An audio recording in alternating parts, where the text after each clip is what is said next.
Well, it's been a busy couple of months with the rebrand. So I've gone from Wilkinson Window Wash to now Wilkinson Property Pro.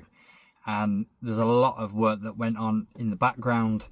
We'll get to talk about some of those in other videos. But this is really the three reasons to why I've gone with the rebrand.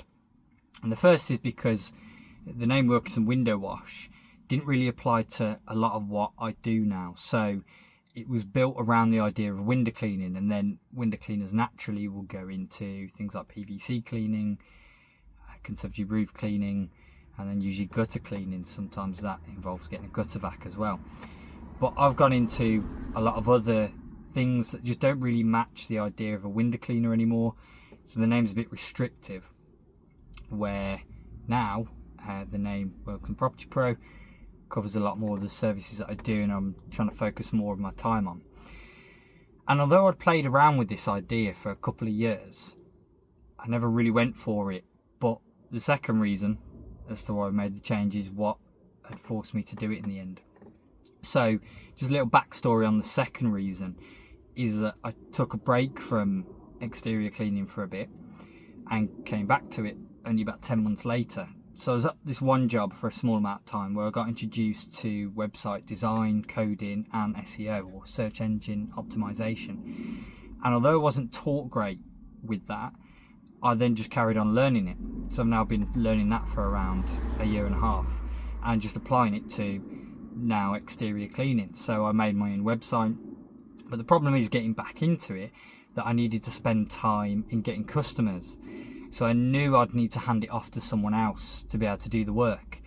Unfortunately, the first people that got in touch with me were Yell, and I wish I'd never gone with them. The main reason that really pushed the rebrand was because they put a call extension number onto your own number, and then they put that information out across the internet.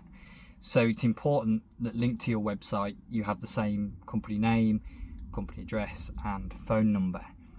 And unfortunately, when I stopped the contract with them, that meant I didn't have that number anymore, and that causes a conflict between Google and what it's finding across the internet if your number is different. So it was too much work to try and salvage that, and it just made sense that if I wanted to do a rebrand, that I start with a new domain and company name so that I could make that information the same across the whole of the internet wherever my business appeared then.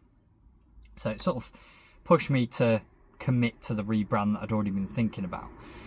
And then the third reason is because the name has been made in such a way that if I want to expand into more in the future, I can.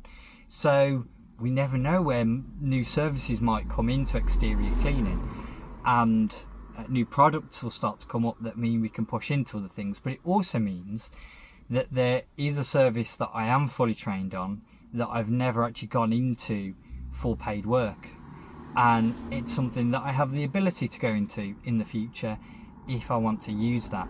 But it means that it will all fit under this branding of anything that can be done to a property I can go into.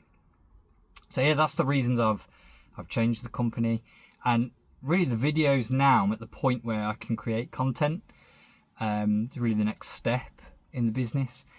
And there will be a lot around the idea of how you can use a website and SEO and apply that to your exterior cleaning business.